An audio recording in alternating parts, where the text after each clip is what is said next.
Chinese Defense Minister has sought a meeting with his Indian counterpart Rajnath Singh on the sidelines of a key Shanghai Cooperation Organization meet in Moscow amid the heightened military tensions between the two countries in eastern Ladakh, people familiar with the developments have said.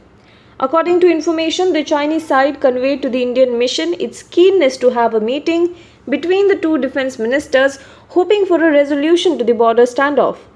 Singh and his Chinese counterpart are currently in Moscow to attend the meeting of SCO defense ministers on Friday. The Indian side has not yet responded to the request, but some reports said that the South Bloc has given a go-ahead for Singh's meeting with his Chinese counterpart.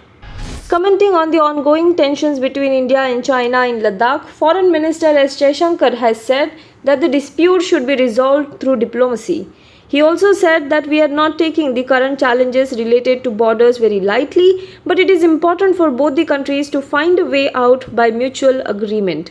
The External Affairs Minister was speaking at the online event of the launch of his book, The India Way Strategies for an Aristocratic World, on Thursday. He said, "It is a fact that whatever happens at the border affects the relationship between the two countries. You cannot separate these two things. Time is not right for India-China relations." When asked about the book, he said it was written before the Galwan Valley incident. Jaishankar was asked what he would say if he met the foreign minister of China at events like the BRICS summit. He replied, "We have known each other for a long time, so you can guess what the conversation will be." Of the total 4,58,000 students who had registered to sit for the joint entrance exam mains for admission to engineering colleges, at least 1,14,000 students dropped out from appearing in the first 3 days, Education Ministry said in a data released on Thursday.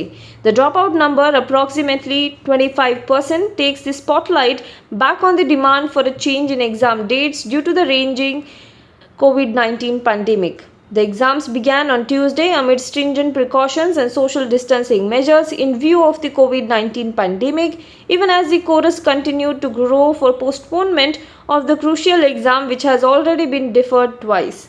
Only 3,43,000 students went to give the exams on the first 3 days. About 54.67% aspirants gave the exams on day 1, 81% gave it on day 2, and day 3 saw an attendance of 82%. JEE Mains, the first large-scale exam to be conducted amid the pandemic, will continue till September 6. The Narcotics Control Bureau conducted raids on the residence of Rhea Chakraborty and actor's close associate Samuel Miranda early morning on Friday. Teams of officers dressed in plain clothes arrived at the two venues and began search as provided under Narcotics, Drugs and Psychotropic Substances Act, the NCB said. Rhea's brother Shovik Chakraborty's house was also searched. Post the raids, the NCB served summons to both Shovik and Samuel to join the investigation. Samuel was detained by the NCB under the provisions of Narcotic Drugs and Psychotropic Substances Act 1985. The Narcotics Control Bureau has been investigating a possible drug angle in Sushant Singh Rajput death case after the Enforcement Directorate officials traced Rhea Chakraborty's WhatsApp chat, which alleges her of usage and dealing of banned drugs. Sushant's manager Shruti Modi had also reportedly informed the Central Bureau of Investigation that the late actor would often consume marijuana along with Rhea Chakraborty. US President Donald Trump has urged the residents in the critical political battleground of North Carolina to try to vote twice in the November 3 election, once by mail and once in person, igniting a furor for appearing to urge a potential act of voter fraud. He said, "Let them send it in and let them go vote," Trump said in an interview on Wednesday. He further added that if the system is as good as they say it is, then obviously they won't be able to vote in person.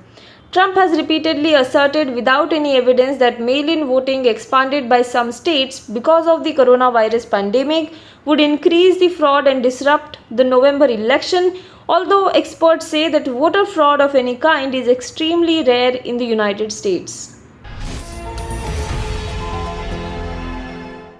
Now be the first to know about the latest updates on our new news app. Go on your Android or iOS, search for HW News Network.